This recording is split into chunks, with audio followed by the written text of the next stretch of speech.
మొట్టమొదట భగవద్గీతలో ఒక శ్లోకం చెప్పుకొని తర్వాత మాట్లాడుకుందాము.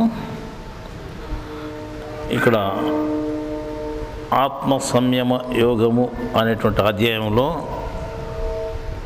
భగవద్గీత ఆత్మ సంయమ యోగము అనేటువంటి అధ్యాయంలో ఓ శ్లోకం చెప్పబడింది.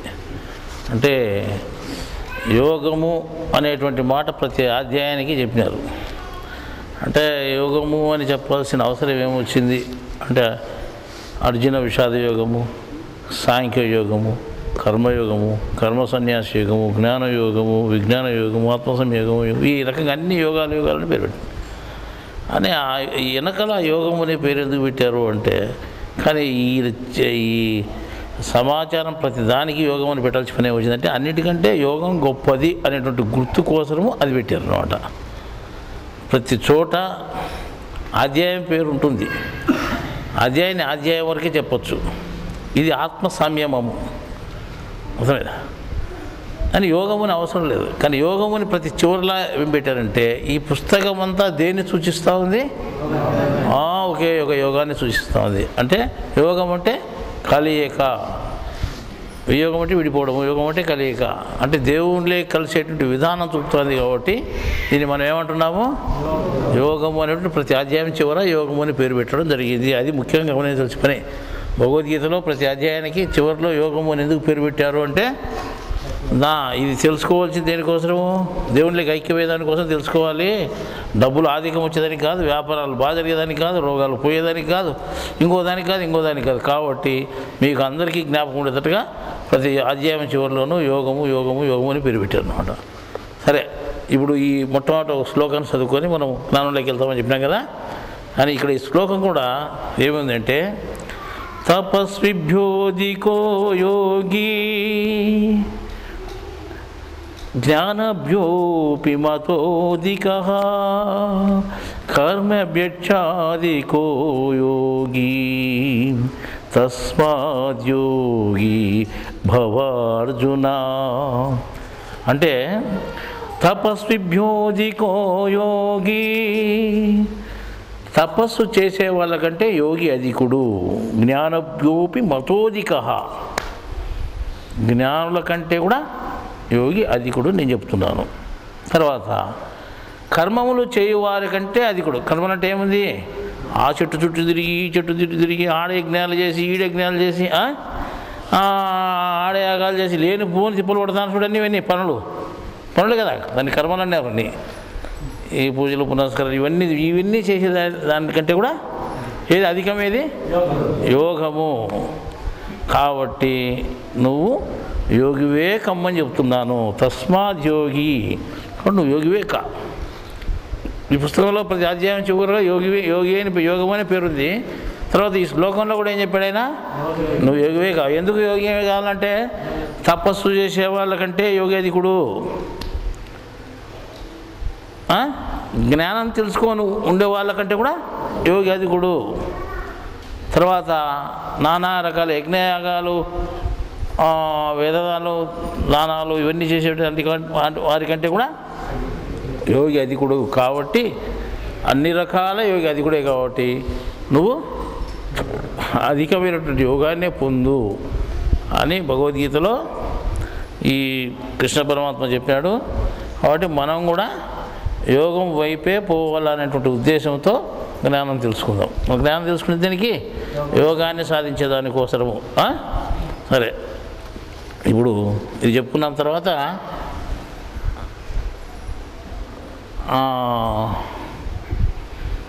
రావాల్సిన వాళ్ళు ఉన్నారు, వాళ్ళ కోసం మనం కొంత టైం వేస్ట్ చేయాల్సి పని వస్తుంది. సరే, వేరే విషయం చెప్తాము.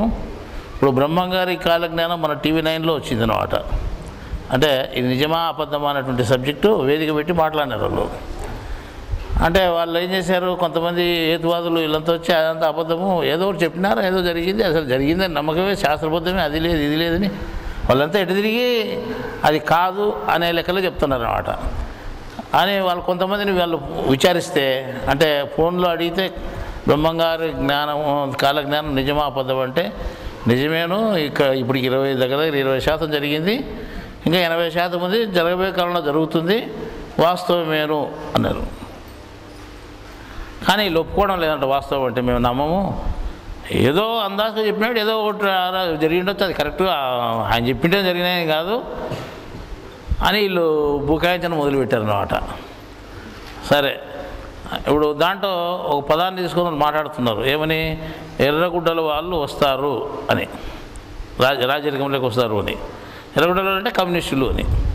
మళ్ళీ ఆ మాట చెప్పినాడు కదా అని వేరే వాళ్ళు అడిగితే వాళ్ళు ఏం చెప్తారంటే, ఎర్రగుడ్డలు అనే వాళ్ళ బదులు కమ్యూనిస్టులే అని పేరు చెప్పొచ్చు కదా, ఊరిని అందాజగా చెప్తే ఎట్లా అనుకున్నావు అని అడిగాను. అంటే ఏదో ఒకటి అట్లా చెప్తే ఇట్లా అడుగుతారు అనమాట. ఈ రకంగా మాట్లాడుతున్నానంటే ఇప్పుడు మనమేమని చెప్తున్నామంటే, ఇప్పుడు వేరే వాళ్ళు 2 రోజుల క్రితం ఫోన్ చేసి చెప్పారు మనకు. ఏం చెప్పారు?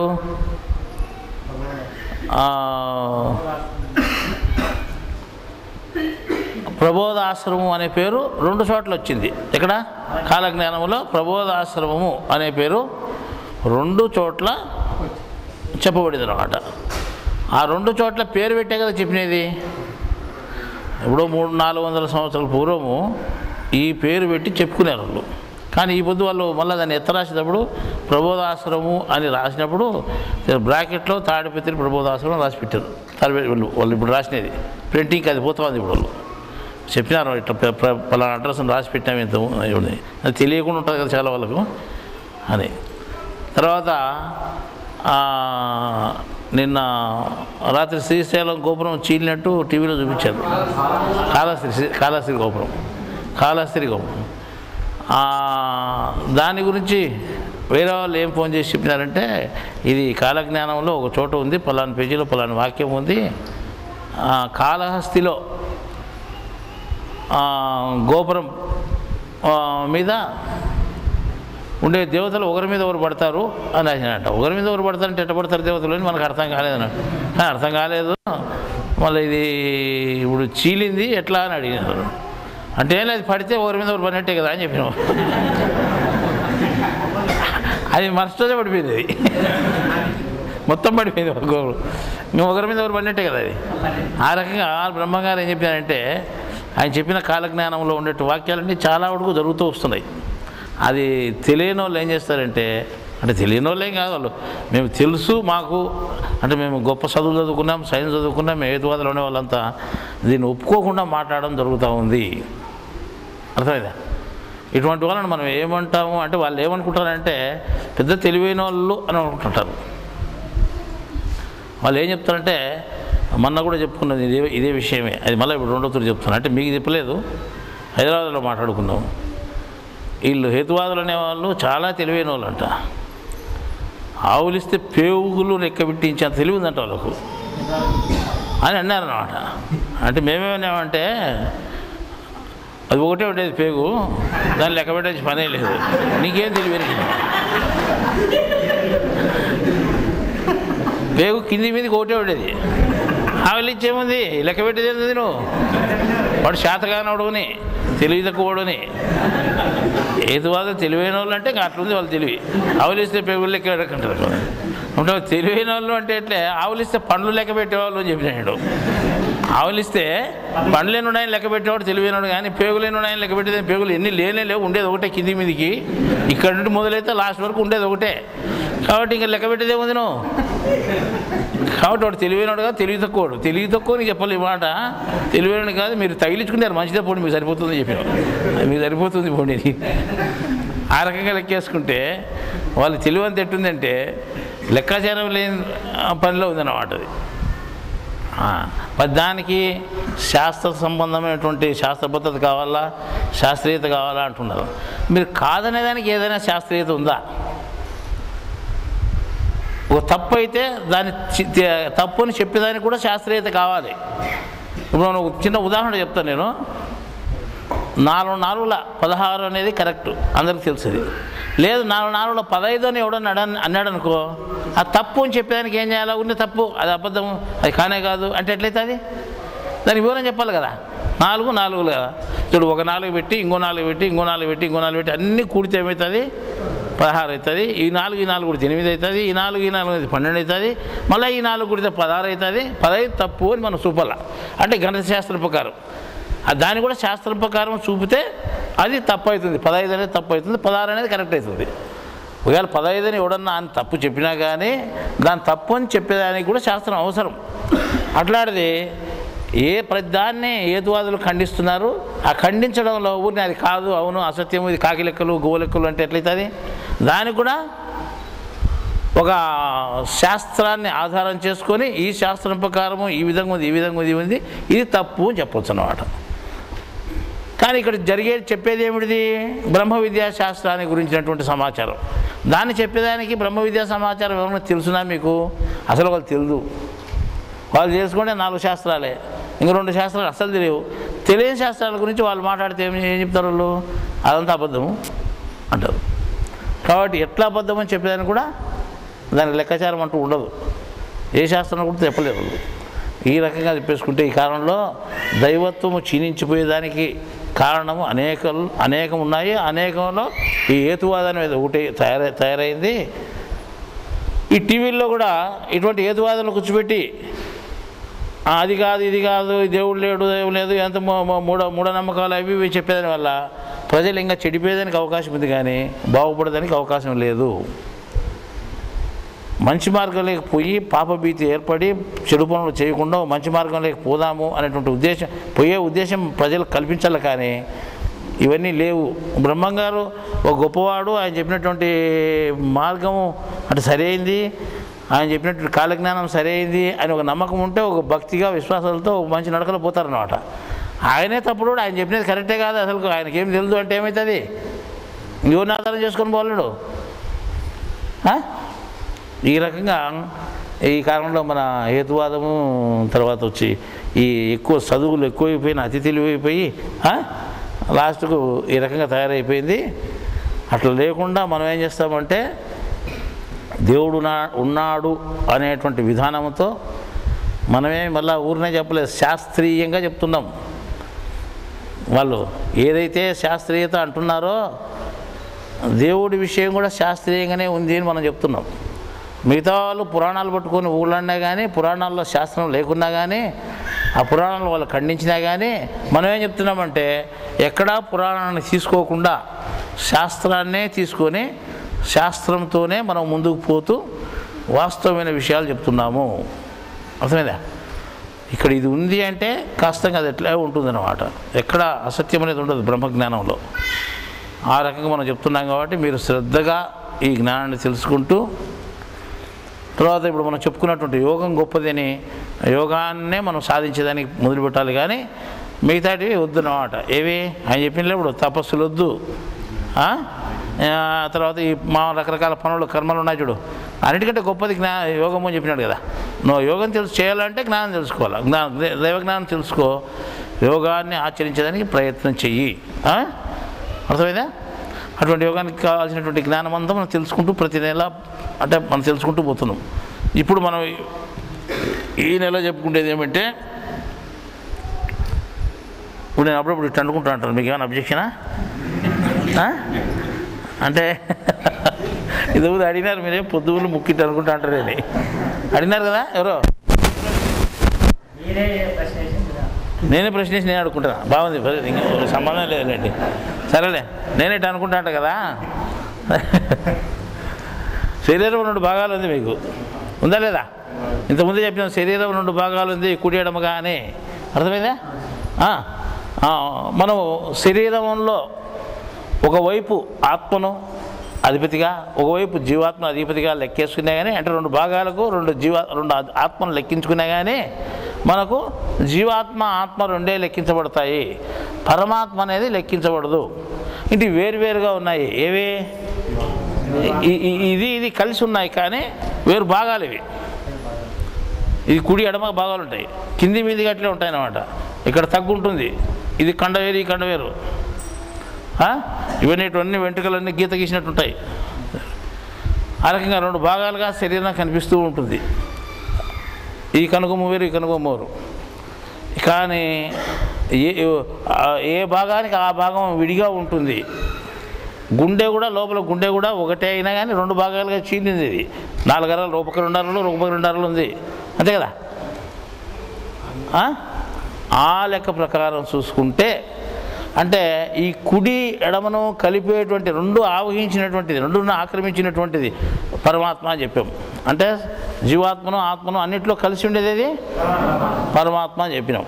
అది శరీరం అంతా ఆవహించింది, జీవాత్మ ఆత్మలో కూడా ఎంటర్ అయ్యింది. ఏది పరమాత్మ. అది ఈ పరమాత్మ అంటే జీవాత్మ, ఆత్మ, పరమాత్మ 3 నీ శరీరంలో ఉన్నాయి అనేటువంటి త్రైత సిద్ధాంతాన్ని మనం తెలియజేసుకునే దానికోసము.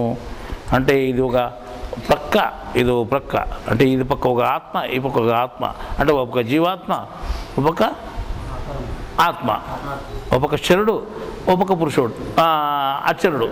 ఇంకా పురుషోత్తముడు ఎక్కడున్నాడు అని లెక్కేస్తే మీ ముక్కు మీద ఉన్నాడు. అంటే ఇది కొత్తది ఏందో అంటే చూడు, ఈ 2 భాగాలను కలిపేటువంటి కండ ఒకటి ఉంటుంది. ఈ 2 భాగాలు ఎప్పటికీ ఉండదు కండ. ఇక్కడ ఉండేటువంటి కండ ఏముంది, 2 భాగాలు ఉండదు, ఒకటే ఉండి 2టిని కలిపి ఉంటుంది. 2టిని కలిపి ఉంటే చూసుకోండి ఎవరైనా కానీ, ఈ కండ 2టిని కలిపి ఉంటుంది. ఇది ఎప్పుడు విడిగా ఉండదు. కింద చూసుకుంటే 2 భాగాలు కనిపిస్తాయి, ఇక్కడికి వస్తే ఈ కండ మాత్రం ఒక్కటిగా ఉంటుంది. ముక్కు కొన భాగంలో కండ ఎప్పటికైనా ఒక్కటిగా ఉంటుంది. అది పరమాత్మకు గుర్తు. అర్థమైందా? నువ్వు అప్పుడప్పుడు దేవునికి జ్ఞప్తి చేసుకుంటా ఉండు అంటే మర్చిపోతావు మామూలు విషయాల్లో. అప్పుడప్పుడు ఇటు చేపెట్టుకుంటే ఏమవుతుందంటే పరమాత్మను లెక్కించుకోండి మర్చిపోతాడు. ఒకవేళ నాకు ఐడియాలు రాకునే కానీ నువ్వే అందించాలా అంటే అనుకుంటే ఆటోమేటిక్ ఐడియా వస్తుంది మనకు. అంటే అర్థమైందా? ఒకవేళ అంత పెద్ద పని పరమాత్మకు అంత మనం ఎందుకులే అని అనుకుంటే గినా ఆత్మ అనేది ఒకటి ఉంది. ఇట్లా అనుకుంటే ఏమవుతుంది, ఈ వెంట్రుకలు ఆత్మ అన్నమాట. ఆత్మ గుర్తు వెంట్రుకలు అని చెప్పాం కదా. నీ ఆత్మన్నా తెలుసుకో, పరమాత్మన్నా తెలుసుకో, ఏదో ఒకటి నీకు అందిస్తుంది. నీకేం తెలియదు, ఎవరికి? జీవాత్మకు. నీకు విషయాలు తెలియాలి అంటే ఏం చేయాలి? నువ్వు అట్లా ఆత్మన్నా జ్ఞప్తి చేసుకో, ఇట్లా పరమాత్మన్నా జ్ఞప్తి చేసుకో. చిన్న విషయాలు అయితే ఆత్మకు జ్ఞప్తి చేసుకో. పెద్ద విషయం ఏందనుకో అప్పుడు ముక్కు మీద పెట్టుకుంటే ఆటోమేటిక్ చేసి ఐడియా వస్తుంది. అర్థమైందా? ఇదేందో కొత్త సూత్రం అనుకోవద్దండి, మేము చేసుకుంటే అంతే, మీరు చూస్తుంటారు ఇప్పుడు. అర్థమైందా? ఇంకేమంటే ఇప్పుడు ప్రతి జీవుడు కర్మబద్ధుడై ఉన్నాడు. ప్రతి జీవుడు జనరల్గా చెప్పుకుంటాం మనం ఇప్పుడు, ప్రతి జీవుడు కర్మ చేత బంధింపబడి ఉన్నాడు. అర్థమైందా? ఎప్పటి నుండి బంధింపబడినాడు? పుట్టినాక 4-5 సంవత్సరాలుగా, 10 సంవత్సరాలుగా, 20 సంవత్సరాలుగా అంట లేదు. నువ్వు ఎప్పుడైతే పుట్టినావో అప్పటి నుంచి నువ్వు బంధింపబడి ఉన్నావు. అర్థమైందా? అప్పుడే ఒక మూట ఉంది నీకు. ఇది కర్మ అనేటువంటి మూటను నువ్వు తల మీద ఎత్తుకొని వచ్చినావు. అర్థమైందా? ఈ రకంగా పుట్టినప్పుడే నీకు కర్మ ఉంది కాబట్టి దాన్ని ఏమంటా కర్మను అంటే మనం ఒక ఇది హిందూ సాంప్రదాయాల పుస్తకంలో పిండాకుడు అని చెప్పుకున్నాం. పిండాకుడు కర్మను అది అనుభవించి తినేది తింటుంటే అయిపోతుంది, లేకపోతే అయిపోతుంది. కాబట్టి పిండాకుడు అని చెప్పాం. అది అనుభవిస్తూ ఉన్నాం కాబట్టి అది పిండాకుడని ఒక లెక్కలో చెప్పొచ్చు. లేదు పుట్టుకతోనే నువ్వు తెచ్చుకున్నావు కాబట్టి దాన్ని ఇంకొకటి ఏమంటాము? పుట్టగోసి అంటాం. నవ్వొద్దండి, పుట్టుకతోనే వచ్చింది కాబట్టి పుట్టగోసి అంటాం. అర్థమైందా? ఒకవేళ పొరపాటుకు మీరు ఏమనుకుంటారు, ఇట్ట పెట్టుకునేది కావాలి పుట్టగోసి అనుకునేది, మీరు అట్ట పెట్టుకుంటే ఉత్తగోసే, అంతే కదా, కోసే కదా. అది పుట్టని ఎందుకు పెట్టినావు? పుట్టుకోసి అని ఎందుకు పెట్టినావు? కాబట్టి పుట్టినప్పుడే నీకు ఏదైతే మూట కట్టుకుని వచ్చినామో, గుడ్డలో తగిలించుకొని వచ్చినామో దాన్ని ఏమంటాం మనం? పుట్టగోసి అంటున్నాం. అర్థమైందా? ఈ పుట్టగోసి ఎవరికి తగులుకుంది? ఆ జీవునికి. అర్థమైందా? ఈ జీవునికి ఇది బంధింపబడింది. అర్థమైందా? జీవుణ్ణి ఈ కర్మ అనేది బంధించింది అన్నమాట. కాబట్టి పుట్టగోసి అంటే కర్మను పుట్టగోసి అని పెద్దలు అన్నారు. పెద్దలు అనడమే కాకుండా ఎవరికి ఇది పుట్టగోసి, ఎవరు పుట్టినప్పుడే ఎవరు తెచ్చుకున్నారు దీని వెంట అనే ప్రశ్న వస్తే దానికి ఇంకా ఏం చెప్పినారు అంటే ఇది ఎవరికి బంధనంగా ఉంది అనేటువంటి దానికి వచ్చి ఇది బంధనం కాబట్టి తాడు అని కూడా దానికి చెప్పినారు. అర్థమైందా? ఎవరికి తాడు అంటే మగ అనేటువంటి వాడు ఎవడైతే ఉన్నాడో, పురుషుడు అనేవాడు ఎవడైతే ఉన్నాడో, నువ్వు పురుషునివే కదా, అంటే క్షరపురుషునుడు. ఆ క్షరపురుషునికి ఇది బంధంగా ఉంది కాబట్టి దీన్ని ఏమంటాం? మగత్రాడు అన్నాం. ఏమన్నాం? మగతాడు పోయి మలతాడైంది ఇప్పుడు. అది అర్థమైందా? దాని పేరు ఏమిటిది? ఒరిజినల్ పేరు మగతాడు పుట్టగోసి. పుట్టగోసి అంటే కర్మ, పుట్టుకతో వచ్చినది. మగతాడంటే నీ ఎప్పుడు నీ జీవుని బంధించి ఉండేది అని అర్థం. ఇట్లా చెప్పుకునే అర్థం ఉంది, అట్లా చెప్పుకునే అర్థం ఇది. ఒకరు మాట్లాడుతుందనమాట, నీ మొలతాడు తెలుదు, పుట్టుకోసి తెలుదు పలే అర్థం. అంటే ఏమని అర్థం? నీ జ్ఞానమే తెలుదు నీ, అర్థమైందా? నీ జ్ఞానమే తెలుదు, నీతో ఎందుకు మాట్లాడాలా అని అర్థం, అంతే కదా. నీ మొలతాడు తెలుదు, పుట్టుకోసి తెలుదు, నీతో ఎందుకు మాట్లాడాలా అని చెప్తారు అనమాట. నీ జ్ఞానం నీతో ఎందుకు మాట్లాడాలా అని చెప్పి ఈ రకంగా ఇప్పుడు మనం ఈ మొలతాడు పుట్టగోసి అనేదానికి కూడా ఒక అర్థం ఉంది, అర్థమైందా? ఈ లెక్క ప్రకారం చెప్పుకుంటే మన శరీరంలో అంటే మనకు మాటల దగ్గర నుంచి, చేతుల దగ్గర నుండి ఎంతో జ్ఞానమైన విషయాలు మనకు దేవుడు పెట్టి పంపించాడని చెప్పుకున్నాం కదా. ఆ లెక్క ప్రకారం పోతే ఇది కూడా మనకు జ్ఞాన సంబంధమైనటువంటి విషయమే. అంటే మనం లెక్క వేసుకుంటే పూర్వం అట్లా ఆ విధంగా అనేవాళ్ళు అనమాట. దాన్ని మనం గుర్తు చేసుకోవాలి. ఇప్పుడు ఎప్పుడైతే మనం ఏమంటామంటే నీ పిండా కొడుపు అంటాం, అంటే నీ కర్మపు అంటాం మనం. మనకేం అర్థం కాకపోలేదనుకో, వాడు ఎంత చెప్పినా ఏం లేదు, వాడు కష్టపడేది అనుకుందనుకో, మరి ఇంత నీకు పిండా కొడుపు అని చెప్తాం, అంటే నీ కర్మపు అని అన్నట్టుది. ఇట్లా మనం కొన్ని అర్థాలు మనం అంటే చిన్న చిన్న శబ్దాల రూపంలో పెట్టుకుంటే మనకు అంటే దగ్గరగా ఉన్న శబ్దాలు పెట్టుకుంటే జ్ఞానము మనకు జ్ఞాపకం వచ్చేదానికి అవకాశం ఉంటుంది. ఆ మాట అనుకునేప్పుడల్లా మన జ్ఞానం జ్ఞాప్తి వస్తుంది. దానివల్ల మనం ముందుకు పోయేదానికి అవకాశం ఉంది. ఈ రకంగా మనం ప్రతి విషయంలోనూ జ్ఞానాన్ని తగిలించుకొని ముందుకు పోతూ ఉంటే మనం జ్ఞానాన్ని తెలుసుకోవడానికి అవకాశం ఉంది. ఈ రకంగా చెప్పుకుంటూ పోతే ఇప్పుడు మనం తెలుసుకుంది ఏముంది? పుట్టగోసి మలతాడు ఒకటి, ముక్కుకండ రెండు పక్కల ఆవహించింది కాబట్టి దీని పరమాత్మ గుర్తు అనేది ఒకటి. ఆత్మ వెంట్రుకలు కూడా అది మనతో తెలుసు. ఇప్పుడు ఇది కొత్తగా మనం తెలుసుకోండి, ఇది వస్తుందా? ఇంకొకటి మనం హేతువాదుల గురించి చెప్పినప్పుడు అంటే మనం చాలామంది చెప్తుంటున్నాడు తెలివైన వాళ్ళను ఆవలిస్తే పేగులకి పెట్టేవాడని. అది తెలివి తక్కువ వాళ్ళకి చెప్పాల్సిన మాట, తెలివైన వాళ్ళకు చెప్పే మాట కాదు అని మనం చెప్పుకున్నాం అన్నమాట. ఈ రకంగా చెప్పుకుంటూ పోతే మనకు తెలియని విషయాలు ఎన్నో ఉన్నాయి, దాన్ని తెలుసుకోవడానికి ప్రయత్నం చేయాలి. అర్థమైందా? ఇప్పుడు ఈ ప్రకృతి అనేటువంటి పదం తీసుకొని మనం ఇప్పుడు మాట్లాడుకుందాం. ప్రకృతి అంటే ఏమని మీకు తెలుసు, పంచభూత నిర్మితమైనటువంటిది. అంటే ఇప్పుడు కనిపించేటువంటిది ఆకాశం, గాలి, అగ్ని, నీరు, భూమి, ఇవి మామూలుగా ప్రకృతి. ఈ ప్రకృతి వలనే సావు పుట్టుకలు జరుగుతున్నాయి. ఈ ప్రకృతిలోనే మనిషి బ్రతుకుతూ ఉన్నాడు. అంటే సృష్టి, స్థితి, లయ అంటే పుట్టించడము, బతికించడము, అంటే స్థితి అంటే ఉండడం ఈ రకంగా, లయ అంటే చనిపోవడము అంటే చంపివేయడం, అంటే పుట్టడము, బ్రతకడము, చనిపోవడము. సృష్టి, స్థితి, లయ. కారకుడు అని ఒకడు ఉన్నాడు అన్నమాట. కారకుడు అంటే పనిచేసేవాడు కాదు, కారణమే, అవి జరిగేదానికి కారణం. సృష్టి, స్థితి, లయ కారకుడు ఒకడున్నాడు. వాడు కూడా కనపరాడు, వాడు ఇంట్లో కూర్చొని ఆర్డర్ చేస్తాడు. వాడు చెప్పిన దానివల్ల వాడి కారణం, వాడు చెప్పిన దానివల్ల ఆ పనిని ఎవరు చేస్తారు? ప్రకృతి చేస్తుంది. అంటే పుట్టించేదానికి, బతికించేదానికి, అంటే జీవించేదానికి, చంపేదానికి వాడు పెద్దన్నాడు. వాడు ఏం చెప్తే జరుగుతుంది. ఆ జరిపేది ఎవరు? ప్రకృతి జరుగుతుంది అన్నమాట. అంటే ఇప్పుడు ఎవరి మాట వింటా ఉంది ప్రకృతి?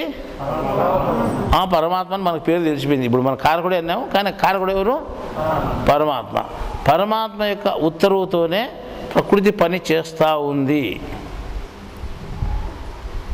ఇప్పుడు పరమాత్మ జ్ఞానము భూమి మీద తగ్గిపోతూ వస్తూ ఉంది. పరమాత్మ జ్ఞానం భూమి మీద తగ్గిపోయేదాని వలన ఏమవుతా ఉంది అంటే ప్రజలు పాపాన్ని ఎక్కువ సంపాదించుకుంటున్నారు, కర్మలు ఎక్కువ సంపాదించుకుంటున్నారు. ఈ రకంగా దైవ జ్ఞానము అంటే దైవధ్యాస ఎప్పుడైతే లేకుండా పోయిందో, నిన్ను పుట్టించేవాడు, సాకేవాడు, చంపేవాడు ఉన్నాడు కదా, వాని ధ్యాసను వదిలిపెట్టి నీ ఎంతకు నువ్వే పుడుతున్నావు, నా ఎంతకు నేనే బతున్నా, నా ఎంతకు నేను చనిపోతున్నాను నువ్వు అనుకుంటే అది నీ తెలివి తక్కువ పని. నిన్ను చంపేది పుట్టించేది జీవితంలో బతికించేది ఒకటి ఉంది, అదే ప్రకృతి. అర్థమైనా? అది పని చేసేది, చేయించేవాడు పరమాత్మ ఉన్నాడు. ఇప్పుడు చేపించేవాడు ఒకడు, చేసేది ఒకటి. ఒక వ్యక్తి దగ్గరికి పోయి మీరే ఉన్నారనుకోండి, జ్ఞానం తెలుసుకోండి, అజ్ఞానంలో ఉండకుండా జ్ఞానం తెలుసుకుంటే మనకు మంచిది అని అంటే, మాకు ఏం అవసరం ఉంది పోయే జ్ఞానంతో, మాకు అవసరమే లేదు, దాంతో పని లేదు, మాకు తీరికే లేదు అసలు జ్ఞానంతో, మాకేం పని, అసలు జ్ఞానం మీకు ఏదో మీరు పొరపాటు పడేది అనుకున్నాడు, పడిపోండి మీరే పడి మాకెందుకు లేవన్నాడు అనమాట. అంటే మనం తెలుసుకోండి అని చెప్పే వాళ్ళదే తెలివి తక్కువగా మనం నడుచుకున్నట్టు, వాళ్ళు తెలివి ఎక్కువగా నడుచుకున్నట్టు వాళ్ళు ప్రవర్తిస్తున్నారు. అర్థమైనా? మనం ఓ మనిషికి ఉరిసిచ్చేస్తే మనకు ఉరిసిచ్చంట ఎంత కర్మ చేసినాడో అనుకుంటాం మనం, అంతే కదా. లేదు పబ్లిక్గా ఓ మనిషిని నలుగురు కలిసి కత్తులతో నరికితే ఏం చూడు, కుని చేసి ఒక జిల్లా మొత్తం అంతా ఊరు జిల్లా అంతా ఉడికిపోయి దాని పేపర్లు వేసుకొని అంతా దాని గురించి చెప్పుకుంటాం అన్నమాట. ఏం చేస్తావు, ఎంత కర్మ చేసినాడు చంపించుకోవడానికి ఈ రకంగా అని. ఒక మనిషిని ఏదన్నా హత్య చేస్తే దాన్ని గొప్పగా అనుకుంటాము, లేదా ఓ మనిషిని చట్టం ఉరి తీస్తే కూడా దాన్ని పెద్దగా ప్రచారం చేసుకుంటాం. అర్థమైందా? దేవుడు ఏం చేస్తాడు తెలిసినా, అంటే దేవుడు కారకుడు, ప్రకృతి ఏం చేస్తుంది తెలిసినా, ఒక కారు పోతుంటుంది అనుకోండి, కారు పోతాండి ఒక్క క్షణంలో ఏదో పొరపాటు పడి ఇంకో దానికి గుద్దుకొని మొత్తం ఏమి లేకుండా చనిపోతారు. ఆడ 10 మంది చనిపోతారు కారులో. 10 మంది ఒకరిని ఉరేచ్చే పెద్దగా అనుకుంటాం, ఒకరిని కూని చేచ్చే పెద్దగా అనుకుంటాం మనం. 10 మంది ఒకటే 2 నిమిషాల్లో చనిపోతే అది రోడ్ యాక్సిడెంట్ అంటారు, అది పెద్దగా అనుకోరు. అర్థమైందా? ఈ రకంగా ఇప్పుడు 42 మందో ఏమో నిన్న ఆదిలాబాద్ జిల్లాలో లక్షెట్పేట ఏదో ఉంది, మంచిర్యాల దగ్గర, మంచిర్యాలకును ఉట్నూరుకు మధ్యలో ఆడ పెళ్ళి బృందమే కదా, పెళ్లి బృందం 42 మంది చనిపోయినారు ఒకటిరే. 42 మందిని ఊరి తీస్తే ఎంత సంచలనం ఉంటుంది, పెద్దగా అనుకుంటాం కదా. ఒకరిని ఊరి తీస్తే పెద్దగా అనుకుంటాం. 42 మందిని ఎవడైనా ఒకటే రోజు చంపేసినారు అనుకోండి కత్తులతో, బాబు ఎంత పెద్ద ఘోరం, ఏం కదా 42 మందిని చంపేసినట్టు. ఇప్పుడు దాన్ని ఎవరనుకుంటారు, దేవుడు చంపేసినది అది. అంటే మీరు ఎంత పాపం సంపాదించుకుంటున్నారు, దేవుడు ఎంత శిక్ష వేస్తున్నాడు అనేటువంటిది అంచనా లేకుండా పోతుంది అన్నమాట. ఎవరి మీద కేసు పెట్టేదానికి కాదు, ఎవరిని అడిగేదానికే కాదు. ఇప్పుడు ఒక్కడిని కూని చేస్తే 10 మందిని పట్టుకొచ్చి జైలు వేసి కొడతారు, శిక్షేస్తారు, అంతే కదా, పెద్ద తప్పుగా పరిగణిస్తారు. ఇప్పుడు ఇంతమంది చంపితే ఎవరి మీద కేసు పెడతాను? ఈ రకంగా ప్రపంచంలో పాపాలు ఎక్కువైపోయినప్పుడు దేవుడు ఏ రకంగా చంపాలో ఆ రకంగా మనసులో హింసలు పెట్టి చంపేస్తున్నాడు. వాళ్ళని ఒక్క తూరిగా యాక్సిడెంట్ అయ్యి చనిపోయినారు, నిమిషంలో ప్రాణం పోయింది వాళ్ళకు. అర్థమైందా? లేదు, నేను నీళ్ళన్నీ వచ్చి సుమారుగా ఇబ్బంది పడిపోయారు. అసలు ఓ దాంట్లో టీవీలు వేస్తున్నారు, ఏమని ఆహారం లేదు, ఎక్కడన్నా హోటల్ ఉంటే దానికి అంతా ఎగబాకుతుంది అన్నారంట. వాళ్ళ దగ్గర ఏముంటుంది హోటల్ అయినా కానీ వాడు చేసి పెట్టేదానికైనా నీళ్ళన్నీ వండుకుంటే. అంటే ఇప్పుడు ఆకలితో బాధపడుతున్నారు, ఇంకోదంతా పడుతున్నారు, లాస్ట్ చనిపోవడం కూడా చనిపోయినారు. ఎంతమంది చనిపోవడం లేదు, ఎంతమంది ఇబ్బంది పడడం లేదు. ఈ రకంగా దీన్ని ఏమంటామంటే ప్రకృతి వైపరీత్యం అంటున్నారు. భూకంపాలు వచ్చాయనుకోండి, సుమారు ఊర్లో సగం మిద్దెలు పడిపోతాయి, సగం ఇండ్లు పడిపోతాయి. దాని గురించి పెద్దగా అనుకోం. అంటే ఒక్కడు పోయి ఇంకొక ఇంటిని పడగొడితే, లేదా కొంతమంది పోయి ఒక ఇంటిని పడగొడితే అది పెద్ద కేసులు పెట్టుకొని పెద్ద రాద్ధాంతమై వాళ్ళు ఇల్లు పడగొట్టారంట అని అనుకుంటాం. కానీ ఇంట్లో ఊళ్ళో ఉండే సగం ఇల్లు పడగొడితే ఎవరు ఏమనుకుంటారు చెప్పి? ఇప్పుడు ఎవరు ఏమనుకునే దానికి లేదు. అంటే ఒక ఇండ్లు పడగొట్టినా 10 ఇండ్లు పడగొట్టినా కానీ వాడు ఉన్నది నష్టమయ్యే పనే కదా. లేదు ఒక్కడు చనిపోయినా 10 మంది చనిపోయినా కానీ వాడు నష్టపోయినట్టే కదా. అంటే ఇవంతా పాప ఫలితమే కదా. ఇది ఎందుకు ఇంత పాపం వచ్చింది అని అనుకోవడం లేదు. సామూహికంగా వేల మంది ఒక్కతూరిగా చనిపోతున్నారు, సామూహికంగా వేల మంది చాలా ఇబ్బంది పడిపోతున్నారు. మళ్ళీ ఇంత పెద్ద పెద్ద కర్మలు మనకు అనుభవానికి వస్తున్నాయి. కానీ అవి ఎందుకు వస్తున్నాయని మానవుడు ఏమాత్రము ఆలోచన చేయడం లేదు. మనకి ఏదైనా లాభం వస్తుందంటే ఆడికి పోయి యజ్ఞాలు చేస్తాడు, ఇడికి పోయి యజ్ఞాలు చేస్తాడు, ఇంకో పని చేస్తాడు, ఏమైనా చేస్తాడు, ఏ పూజలని చేస్తాడు. జ్ఞానం తెలుసుకోండి, దేవుని జ్ఞానము అంటే మాత్రం మాకు అవసరం లేదు పోంటారు. అంటే కర్మలు నిర్మూలన చేసుకునేటువంటి విధానం దేవుని జ్ఞానంలో ఉంది అని చెప్పినా కానీ మాకు కర్మలే లేవు అనేటువంటి స్థితిలోకి వచ్చారు. మాకు ఇప్పుడు ఏం కావాలి? ఇప్పుడు బ్రతికేదానికి ఏమన్నా లాభం వచ్చేటట్టు కూడా చెప్పు. ఇంకా మాకు జ్ఞానం అంతా అవసరం లేదు అనేటువంటి ఉద్దేశం ప్రజల్లో ఉంది. కానీ జ్ఞానం తెలుసుకుందాం అనేటువంటి ఉద్దేశం ప్రజల్లో లేదు. ఎప్పుడైతే జ్ఞానం తెలుసుకుంటావో అంతవరకు ఈ ప్రకృతి నిన్ను వదిలిపెట్టదు. ఇప్పుడు ఈ సంవత్సరం వికృతి నామ సంవత్సరం ప్రకృతి చాలా చెలరేగిపోయింది. భూకంపాలు ఎక్కువ వచ్చినాయి, సునామీలు వచ్చినాయి, వరదలు వచ్చినాయి, తుఫానులు వచ్చినాయి. అసలు ఎన్ని అంటే అన్నీ వచ్చినాయి అన్నమాట. ప్రకృతి వైపరీత్యాలు ఎన్నైతే ఉన్నాయో అవన్నీ ఎక్కువ అయిపోయినాయి ఈ సంవత్సరం. అయినా కానీ మనిషి ఎందుకు జరుగుతున్నాయని ఒక్క కొద్ది కూడా ఆలోచన చేయడం లేదు. నేను మొదటి నుండి చెప్తున్నాను, ఎక్కడైనా యాక్సిడెంటు అంటే పెళ్ళి ఏదన్నా ఉంటుంది, లేకపోతే దేవాలయాలకు పోయినట్టువన్నా ఉంటాయి చూడండి అని చెప్పినాం. కానీ ఈ సంవత్సరము ఎక్కువ కంటే ఎక్కువ అవి జరిగినాయి. కానీ ఇవే ఎందుకు జరుగుతున్నాయని ఆలోచన చేయడం లేదు. మనిషి ఎటు తనకు లాభం వచ్చేటువంటి పనిని చూసుకుంటున్నాడు. కానీ అంటే మనం నష్టం కదా, అంటే మనం ఎట్లా నష్టపోతున్నాం, మనము ఎంత మనకు భయంకర పాపాలు అనుభవిస్తున్నాము అని అనుకోవడం లేదు. మీ ఇంట్లో ఒక చిన్న పిల్లోని ఎవరన్నా కిడ్నాప్ చేస్తే అది పెద్ద భయంకరంగా మనం లెక్కేసుకుంటాం. అంటే మా పిల్లోడు బాధపడిపోతాం. అర్థమైందా? లేదు విజయవాడలో వైష్ణవి అనే ఒక అమ్మాయిని తీసుకొని పోయి బాయిలర్ లేసి కాల్ చేసినారు ఏదో వాళ్ళు. అందరికీ తెలిసింది. చిన్న అమ్మాయిని కాల్ చేసినారని విజయవాడే కాదు మొత్తం స్టేట్ అంతా ఎంత దుర్మార్గమైన పని అని అనుకున్నాం. తర్వాత అది చాలా ఘోరమైన పని అనుకున్నాం. ఆ అమ్మాయి చనిపోవడం చంపడం చాలా ఘోరమని వాళ్ళు అసలు చాలా కఠినాత్మలు, వాళ్ళను ఉరిసి చేయాలా, వదిలిపెట్టకూడదు అనుకున్నాం. ఒక్క అమ్మాయి చనిపోతే అర్థమైందే లేదు. ఇక్కడ భూకంపం వచ్చి మీ ఇంట్లో పిల్లోలే కాకుండా ఇంకో ఇంట్లో పిల్లోలే కాకుండా సుమారు ఊర్లో ఉండే పిల్లోళ్ళు తర్వాత పెద్దోళ్ళు అందరూ చనిపోయారు అనుకోండి, అప్పుడేమంటాం మనం? అది మామూలే అనుకుంటాం. చూపెట్టిందో అంటే మీ వెనకల తెలియకుండా ఎంత పెద్ద ఘోరాలు జరుగుతున్నాయని దాని గురించి ఆలోచన చేయడం లేదు మీరు. ఇంత ఘోరాలకు అంటే ఒక పాపం చనిపోతే అంత పెద్ద పాపం, ఎంత పెద్ద కర్మ మూట కట్టుకున్నారు వీళ్ళు అని అనుకుంటున్నాం కదా మనం. ఇప్పుడు అక్కడ కర్మ మూట కట్టుకున్నారు ఎవరు మూట కట్టుకున్నారు? అక్కడ చేసిన వాళ్ళు. భూకంపం వచ్చింది, మిమ్మల్ని సుమారుగా 100 మందిని ఊరితో చంపేసింది. ఎవరు కర్మ మూట కట్టుకున్నారు? ఎవరూ కట్టుకోలే కర్మ. నువ్వు కర్మను నువ్వు మోసుకొని నువ్వు అనుభవించినావు. వాళ్ళు మూట కట్టుకోలేదు, నువ్వు మూట ఇప్పుకునేవు. అది నీ మూట.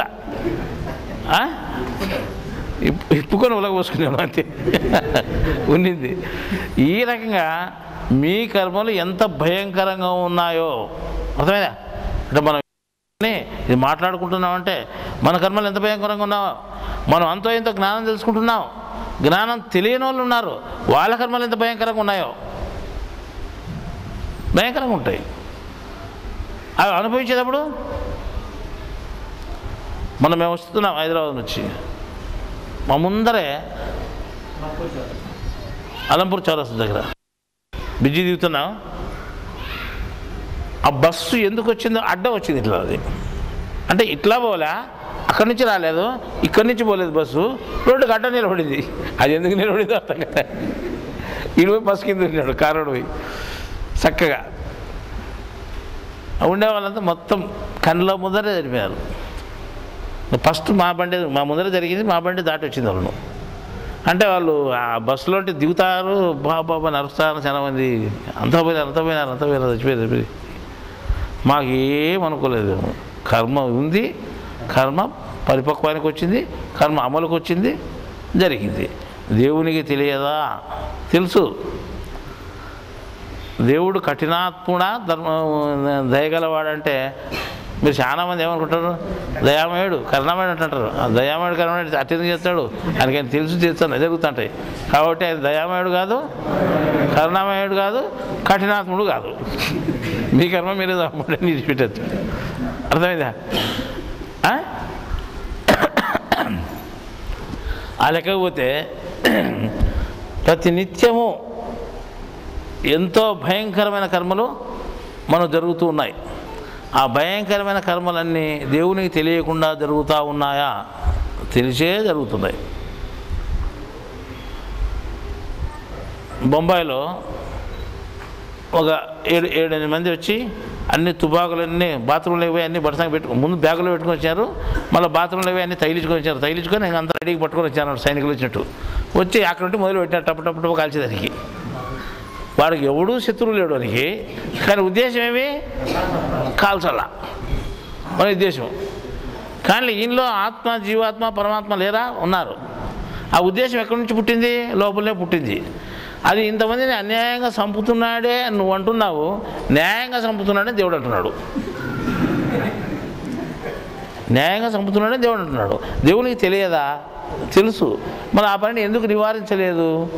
నివారించడు. ఎందుకు? వాళ్ళు చేసుకునే కర్మ అప్పుడు అమలు జరగాలి. ఎవరు చేసుకుంది? ఆడ కాల్పించుకునేవాడికి ఓనికి ఎక్కడ తగలాలో అక్కడే తగులుతుంది. ఓనికి చెయ్యి తగిలింది, వాడు పట్టుకుంటున్నాడు. ఓనికి ఎద తగిలింది, వాడు చనిపోయినాడు. ఇంకోనికి తాను తగిలింది, వాడు అల్లాడుతున్నాడు. ఇట్లా ఎవరికి ఎంత తగలాలో అంత తగులుతూ ఉంది. 2-3 పెద్ద పోలీస్ ఆఫీసర్స్ చనిపోయినారు. వాళ్ళు హాయిగా ఉండేవాళ్ళంటే ఉండకూడదు. వాళ్ళు చనిపోవాలా. కాబట్టి ఎట్లా చనిపోతారు వాళ్ళు? వీళ్ళు వచ్చి ఆ పని చేయొచ్చు, వాళ్ళు చనిపోవాలా. వాళ్ళు రేపు ఉండకూడదు దేవుని లెక్కలో. వాళ్ళ కర్మ అయిపోయింది. కాబట్టి ఎవడో చేయాలి, ఏదో రూపంలో చేయాలి. కాబట్టి ఈ బొమ్మలను తీసుకుపోయి ఆ బొమ్మలను కొట్టించింది. ఏది? కర్మ. అంటే కర్మే అంతే కదా. ఈడు మనసే, వాడు మనసే. జంత్రగాడు బొమ్మలను ఆడించినట్టు నేను ఏడుస్తానని భగవద్గీతలో దేవుడు చెప్పిందా? ఆ రకంగా బొమ్మలను ఓ బొమ్మతో ఇంకో బొమ్మలను ఆడించి వాళ్ళని పడగొట్టినాడు, వీళ్ళని పడగొట్టినాడు. మళ్ళీ లాస్ట్కి వీళ్ళే చంపుకునేటంత లెక్కాచారం చేసి, వీళ్ళే పట్టుకున్నట్టు లెక్కాచారం చేసి, ఒకని మళ్ళీ ఊరి తీసినట్టు లెక్కాచారం చేసినారు. అర్థమైందా? వాడు ఇంతవరకు చచ్చిపోలే, వాని కర్మ చెట్టుందో. వాడు అంతమంది కాల్చినా కానీ వానే హాయిగా పెట్టి ఇప్పటి వరకు వాడే ఉన్నాడు. కానీ పేరు ఉరిసి చెప్పినారు. అది ఉరిసిచ్చా ఎప్పుడో అవని మళ్ళీ టైం చచ్చిపోయే టైం వరకు నీకు ఉచి రాదు. మనకి వాటి కర్మ తీరాలి కదా. కర్మ తీరిన నవ్వదు వస్తుంది, అంతే కదా.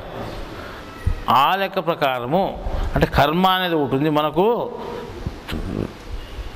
అవి ఎంత భయంకరమైన కర్మలు ఉన్నాయో దేవునికి తెలియకుండా ఏమి జరగడం లేదు, తెలిసే జరుగుతున్నాయి. మనం తప్పు చేసినాం కాబట్టి శిక్ష తప్పదు అని అనుకొని మనం భయపడి ఆ శిక్ష నుండి తప్పించుకునే దాని కొరకు మనం ఏం చేయాలంటే జ్ఞానాన్ని తెలుసుకోవాలి. శిక్ష నుండి తప్పించుకునేదానికి ఏదైనా మార్గం ఉందా అంటే ప్రపంచంలో ఎక్కడ ఏ మార్గము లేదు. ఉండేది ఒకటి. అదేమిటి? జ్ఞానం అనేటువంటిది తెలుసుకుంటే, ఆ జ్ఞానాన్ని నువ్వు జీర్ణింపజేసుకుంటే నీలో శక్తి, జ్ఞానశక్తి అనేటువంటిది పుడుతుంది. జ్ఞానం అనే అగ్ని పుడుతుంది. ఈ అగ్ని నీ కర్మలు చేసుకుని కర్మలున్నా చూడు, దాన్ని కాల్చివేస్తే అప్పుడు నువ్వు అనుభవించకుండా తప్పించుకోవడానికి పరిష్కారం అవుతుంది. లేకపోతే ఏ దాన్ని తప్పించుకోవడానికి వీలు లేదు. అందువల్లే మీరు జ్ఞానం తెలుసుకోండి అని చెప్తున్నాము. కానీ ఒక ఆయన నిన్న విశాఖపట్నం నుంచి మన నరసింహులకు ఫోన్ చేశానట. ఏమని, ఒక పుస్తకం చదివి మేము ఇంతవరకు ఇటువంటి పుస్తకం చూడలేదు, ఎక్కడ ఏ స్వామీజీ చెప్పినా మీకు లాభాలు ఇట్లా లాభాలు వస్తాయి, ఇట్లా వస్తాయి, ఇట్లా చేసుకుంటే మీ సంసారాలు అభివృద్ధి అవుతాయి, ఇట్లా చేసుకుంటే మీకు ధనం కూడుతుంది, ఇట్లా చెప్పేవాళ్ళు ఉన్నారు స్వాములు. అంటే ఇంకా అవి చెప్పేవాళ్ళని లెక్క, మాకు ఇట్లా జ్ఞానం చెప్తారని మాకు తెలియదు, ఈ పుస్తకాలు చదువుతుంటే ఇంత జ్ఞానం ఉంది, ఇట్లా పద్ధతి కూడా జ్ఞానం పద్ధతి ఉందే మాకు అని ఇప్పుడు అర్థమవుతా ఉంది, కాబట్టి చాలా బాగుంది మాకు అని ఆయన ఫోన్ చేశాడు. అంటే జ్ఞానం అనేది చెప్పుకోకుండా, అసలు జ్ఞానం తెలియదు, చెప్తేనా తెలిస్తేనా చెప్పేది. ఏం చేస్తున్నారంటే, ఒక స్వామీజీ ఉన్నాడు అంటే వాళ్ళకి ఏదో రకంగా మెయిల్ చేసేది అనమాట. నా ఇంట్లో బాగలేదంటే నేను ఇంటికి వచ్చి అష్టదిగ్బంధం చేస్తాను, ఏ దుష్టశక్తులు రాకుండా ఉంటాయి, అవి వచ్చేదాని వల్ల మీకు నష్టమవుతుంది, లాభాలు రాకుండా ఉంటాయి, నేను అట్లా చేస్తే నీకేమవుతుంది, ఇంకా ఆ శక్తులు ఏమి రావు, మంచి లాభాలన్నీ మీకు కుడతాయి, డబ్బులు కుడతాయి అని చెప్తే ఈయనకి కావాల్సిన డబ్బులు కూడేది కదా. నేను మన్నాడు అవతల మన్నాడు చచ్చిపోతానని ఇది తెలుదు, ఈ డబ్బులు కూడాలంతే, నేను ఉంటానా పోతానా నా వెనకాల ఎట్లా అనేది ఆలోచన చేయకుండా డబ్బులు కూడాలని ఉద్దేశంతో వాళ్ళని పిలుచుకొచ్చుకోవడమో, లేదా అంత తీయడమో, లేదా ఏదో ఒకటి చేయించుకోవడం ఎట్లా చేస్తున్నారు అన్నమాట. ఇది పద్ధతి కాదు. మనిషి అన్నాక మీరు జ్ఞాపకం పెట్టుకోవాల్సింది ఏమిటి అంటే, కర్మ మూట కట్టుకొని మనం పుట్టాము, పుట్టుకోసింది మనకు ఒకటి, ఆ పుట్టుకోసం లేకుండా చేసుకోను, అంతేనా? పుట్టుకోసం లేకుండా ఎవడేం చేయలేనట. అంటే కర్మ లేకపోతే ఎవరేం చేయలేరండి. కర్మ ఉంటేనే ఎవరైనా ఏమైనా ఎక్కడైనా ఏమైనా జరుగుతుంది. కాబట్టి నీ కర్మ నీకు అమలు జరగకోకుండా పోవాలి అంటే, నువ్వు చేసుకున్నటువంటి పాపం అనుభవించుకోకుండా పోవాలి అంటే నువ్వేం చేయాలి? జ్ఞానం తెలుసుకునే దానికి మొదలుపెట్టాలి. ఇప్పుడు ఈ జ్ఞానము అనేటువంటి చాలా సౌకైపోయింది ప్రజల్లో. ప్రతి ఒక్కడు అంటే దీన్ని హేళనగా మాట్లాడడం మొదలుపెట్టారు. ఈ బ్రహ్మంగారు అంత గొప్ప జ్ఞానం చెప్పి, అంటే కాలజ్ఞానం చెప్పినా కానీ, ఆ కాలజ్ఞానం అమలవుతున్నా కానీ అది కూడా అసత్యము, మా దాని మీద మాకు నమ్మకం లేదు అంటున్నారు. దేని మీద నమ్మకం ఉంది? దేని మీద నమ్మకం ఉంది మనిషికి?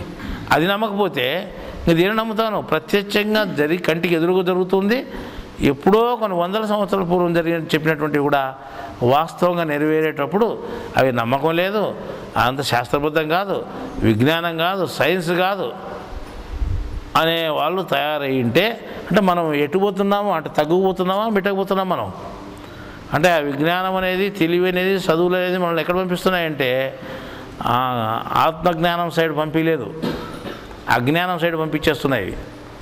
అజ్ఞానంలో మనిషి ఏం చేస్తున్నాడంటే ఈ రకంగా అన్నిటినీ కాదు నేను చదివే గొప్పది అనే లెక్కలో పోతున్నాడు. కాబట్టి మనిషి పాపాలే సంపాదించుకుంటున్నాడు.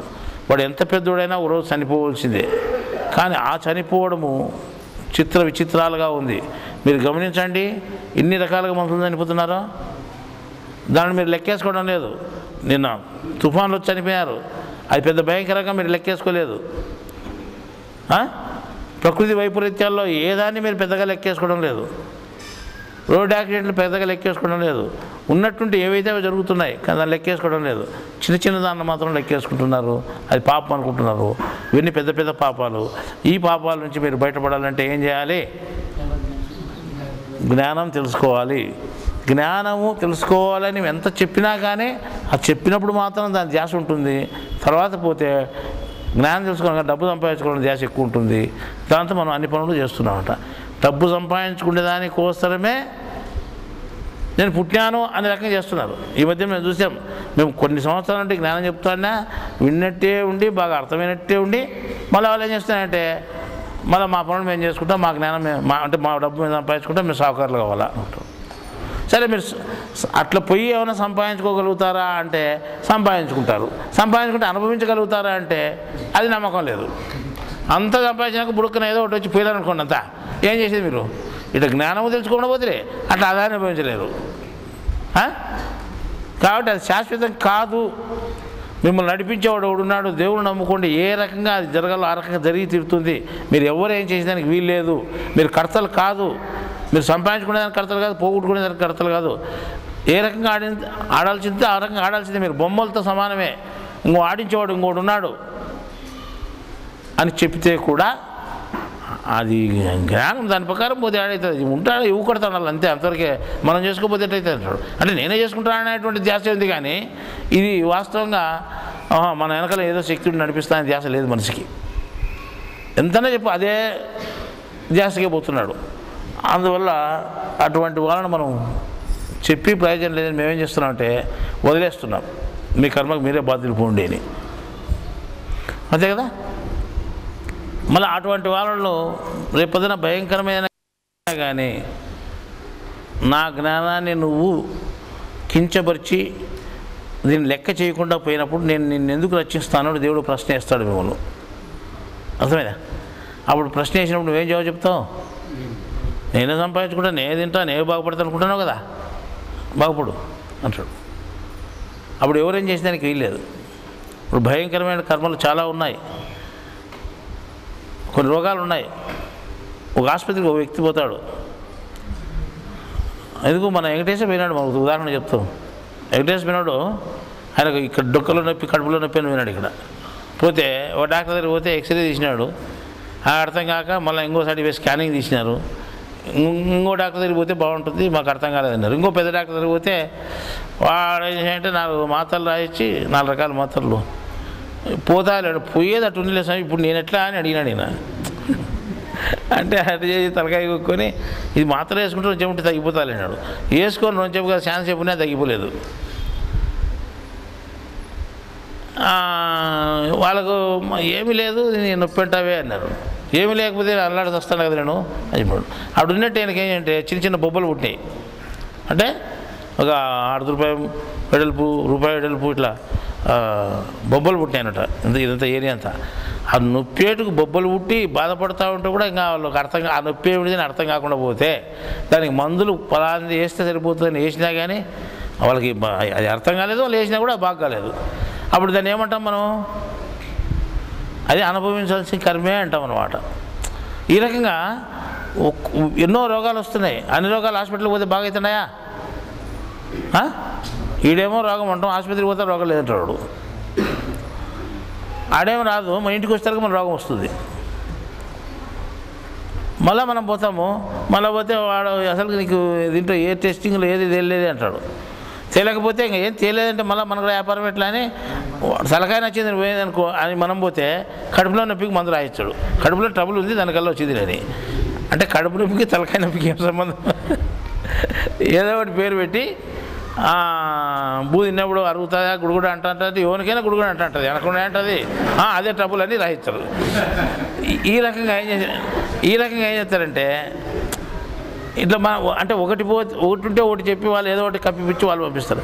అంటే ఇవన్నీ బాగా కావడం లేదు. ఎందుకు బాగా కావడం లేదు అంటే మనం చేసుకునే కర్మలు, ఇటువంటి కర్మలన్నింటినీ మనం ఏమంటున్నాము? పుట్టుకతో తెచ్చుకున్నటువంటి కాబట్టి, పుట్టుకతోనే మనం తగిలించుకొని వచ్చినాం కాబట్టి దాన్ని ఏమంటాం? మన ఇంట్లో వచ్చినది అది పుట్టుకోసి అంటున్నాం దాన్ని. అర్థమైంది? ఆ పుట్టుకోసి ఎవరు తగులుకుంది? మగగా తగులుకుంది, తాడే తగులుకుంది అది.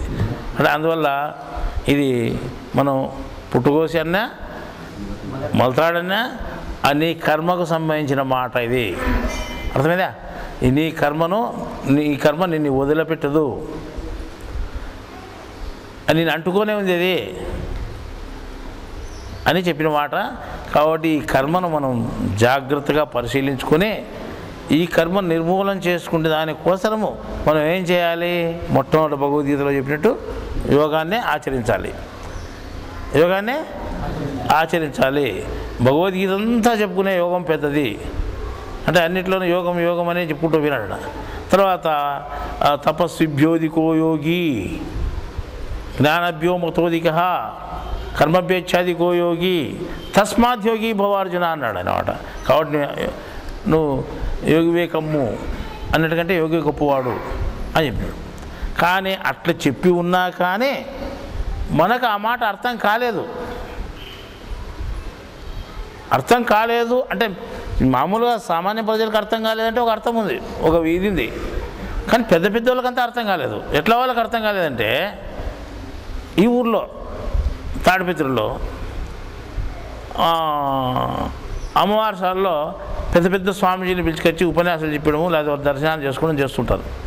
అని ఒకరోజు ఏం చేశారంటే నా దగ్గరకు ఒక పత్రిక తీసుకొచ్చారు వేరే వాళ్ళు, తీసుకొచ్చి ఇచ్చారన్నమాట. దాంట్లో చదివితే ఏముంది, 12 వర్షములు రుద్రభూమి నందు తపమాచరించి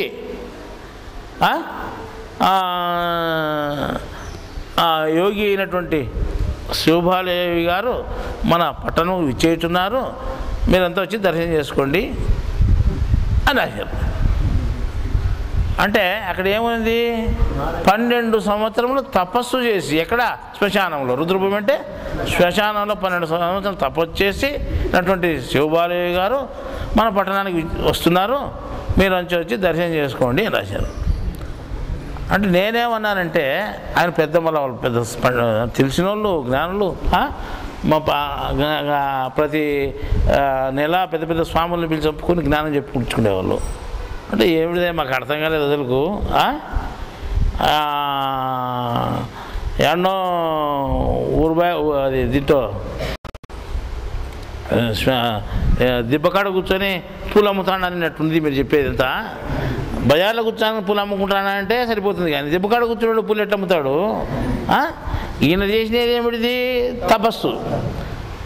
పేరు పెట్టుకునేదేమి యోగి, చేసినది ఒక పని.